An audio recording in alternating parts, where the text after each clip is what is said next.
আসসালামু আলাইকুম ফ্রেন্ডস, আশা করছি আপনারা সবাই ভালো আছেন, আমিও ভালো আছি। তো চলে এসেছি আবার একটা নতুন দিন নিয়ে। আর আজকে একদম সকাল সকাল উঠে পড়েছি, কারণ যেহেতু গতকাল থেকে আমি যেহেতু এক্সারসাইজ স্টার্ট করেছি, তো একটু সকাল সকাল উঠতে হচ্ছে। সকালে উঠে এক্সারসাইজ করে এই যে সব ঘর দোর সব ঝাড় দিয়ে দিয়েছি, পুরো একদম ক্লিন হয়ে গেছে। আর আজকে যেহেতু মেয়ের পরীক্ষা, তো তাই মাছ ফ্রিজ থেকে বের করে ভিজিয়েও দিয়েছি, তাড়াতাড়ি রান্না বসাবো। গতকালই এনে রেখেছিল কাতলা মাছ, তো সেটা ভিজিয়ে দিয়েছি। আর এখন বাজে ঘড়িতে 7:25। এই যে মাছ ভিজিয়ে দিয়েছি, এটাই রান্না করব। বেশি তামঝাম আজকে করতে যাব না, সিম্পল করব, কারণ পরীক্ষার দিন মেয়ে একদম খেতে চায় না কিছু, আর মেয়ে খাবে না, তো আমারও মন করে না আর খাওয়ার। আর মেয়ে এখনো ঘুমিয়ে আছে, উঠাবো, এক্ষুনি উঠাবো মেয়েকে। তার আগে আমরা একটু চা খেয়ে নিই, তারপর মেয়েকে উঠাবো। তো জানি না আজকে আবার মাসি আসবে কি আসবে না, কিছু বলেও নি।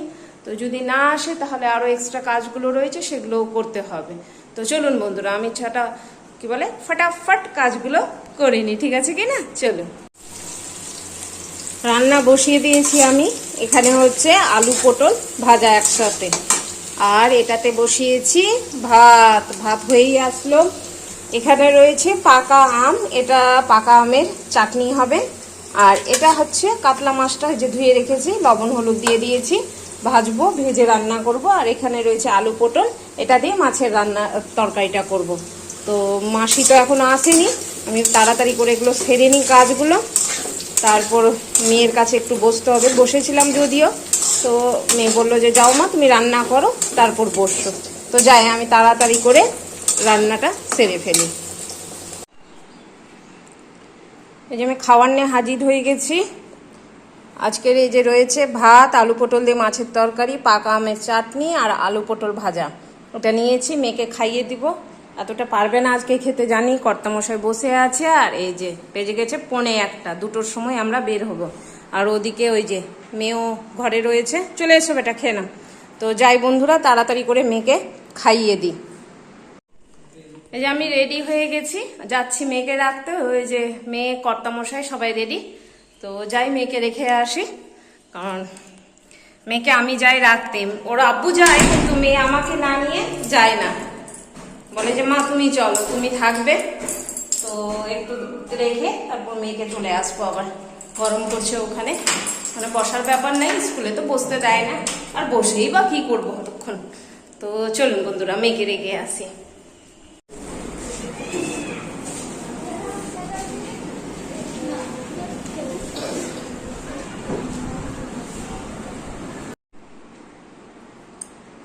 বাড়ি ফিরে গেছি আমরা। আর ওই যে মেয়ে ওদিকে শুয়েছে, একটু রেস্ট করছে, ওকে ম্যাঙ্গো শেক করে দিলাম, খেয়ে নিল। কর্তামশাই জল খাচ্ছে, বলছে যে অনেকক্ষণই এসছি, অবশ্য আমরা এখন না, অনেকক্ষণই এসে মুখ চোখ ধুয়ে একটু রেস্ট করলো, দিয়ে তারপর মেয়েকে দিলাম ম্যাঙ্গো শেক করে। আর থাকলো কি পরীক্ষা, পরীক্ষা তো কম বেশি হতেই থাকবে, সেটা কোনো ব্যাপার না। তো হয়েছে, মোটামুটি করে হয়েই গেছে পরীক্ষা। আর কর্তামশাই দিকে বলছে চা খাবে, তো আমিও যাই একটু চা করি। আর যে গরমটা সেরকম নাই, কমেছে অনেক, তুলনামূলক অনেক কম আছে, অনেক, তাই না? গত দুদিনে যা ছিল মানে পোড়া গরমটা, সেটা নেই। গরম রয়েছে, গরমে তো গরম করবে, কিন্তু সেই পোড়া গরমটা নেই যে মানুষ অস্থির হয়ে পড়বে একদম, সেরকম ব্যাপারটা নেই, চলতে পারবে মানুষ। তো যাই বন্ধুরা, আমি চাটা করি কর্তামশাইয়ের জন্য, কর্তামশাই আর কি নিজেরও জন্য। একটু চা না খেলে ভালো লাগে না। সকালে খেয়েছিলাম লাল চা, তো এখন কিছু খাবার আর ইচ্ছে করছে না, তো ভাবছি একটু চা খাই। আপনারা হয়তো বলবেন এক্সারসাইজ করছো আবার চা খাচ্ছ, তো আমি লাল চাটাই বেশি খাই। আর থাকলো গিয়ে চিনির ব্যাপার, তো চিনি একটু কমই খাওয়ার চেষ্টা করি, খুব খাই তা না, চাই যেটা খাই। তো যাই করে নি ফটাফট। যে নিয়ে চলে এসেছি চা, আর আমি একটু মুড়ি নিলাম অল্প করে। আলু ভাজা আর মুড়ি খেতে আমার খুব ভালো লাগে, তো দুপুরে যে আলু ভাজাটা হয়েছিল সেটা দিয়ে মেখেছি, তেল টেল দিইনি, এরকমই জাস্ট আলু ভাজা দিয়ে মেখে নিয়েছি। আমার খুব ভালো লাগে এই মুড়িটা খেতে। আর এই যে কর্তামশাই তো ফেভার বেশি চা।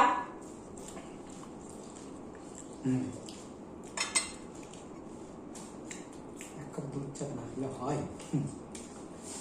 এক কাপ দুধ চা নাকি লাগবে ওর। বউর হাতের স্পেশাল দুধ চা খেয়ে দেখবেন। আমার কর্তামশাই খুব ফেভারিট, কোথাও চা খাবে না, আমার হাতেরই শুধু খেতে চাইবে। বলে যে তুমি স্পেশাল ভাবে করো নাকি। সেটা না, আসলে ভালোবেসে করলে কি না যে কোনো জিনিসই সুন্দর হয়ে যায়, তাই না বন্ধুরা বলে।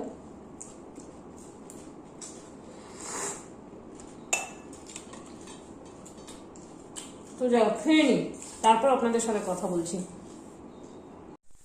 তো বিকালের প্রায় সব কাজকর্ম হয়ে গেল, শুধু ভাত বসাবো রাত্রেবেলা, এখন না, ভাত রাত্রে করব। সব বাসন যেগুলো ছিল সেগুলো মাজা মুসা হয়ে গেল, দিয়ে এসি এবার এই যে বিছানাপত্র ছেড়ে ঘর ঝাড় দিতে। বিকালে ঝাড়টা না দিলে বেশ ভালো লাগে না, ঝাড় দিলে বেশ সুন্দর লাগে। অভ্যাস তো, কি করব, অভ্যাস ছুটে না। তো যাই, ঘরটা ঝাড় দিয়ে দিই। আর দিয়ে কটা বাজে এখন, ও আজকে বেশি বাজেনি, আজকে 6টাই বাজে। আজানের আগেই আজকে ঝাড় দেওয়া হয়ে যাবে, নাহলে প্রতিদিন শুধু দেরি হয়ে যায় আমার। তো ঝাড় দিয়ে আবার যাবো একটু উপরে, উপরে কিছু কাপড় শুকাতে দিয়েছিলাম ওই যে স্ট্যান্ডটাতে, তো যাবো নিতে ওটা। তো চলুন বন্ধুরা, আমি ঝাড়টা আগে দিয়ে দিই। তা এখন বেজে গেছে 8:30, মানে রাত 8:30, আর আমার ভাত রান্না হয়ে গেছে, কিন্তু সেটা ভিডিও আর দেখাতে পারিনি, যা গরম লেগেছিল তো আর ভালো লাগছিল না। আর আজকে রোদরে একটু ছিলাম যেহেতু স্কুলের ওখানে, তো একটু মনে হচ্ছে শরীরটা আমার একটু হলেও খারাপ করেছে। আমার আসলে বাইরে রোদরে থাকলে পরে মাইগ্রেনের সমস্যাও হয়ে যায়, তো তার জন্য একটু শরীরটা খারাপই লাগছিল দেখছি।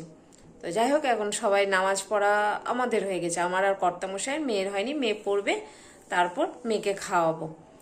তো চলুন বন্ধুরা, আজকের দিনটা আমি এখানেই শেষ করছি। আল্লাহ সবাইকে ভালো রাখুক, সবার ভালো করুক। আসসালামু আলাইকুম, খুদা হাফিজ, টাটা।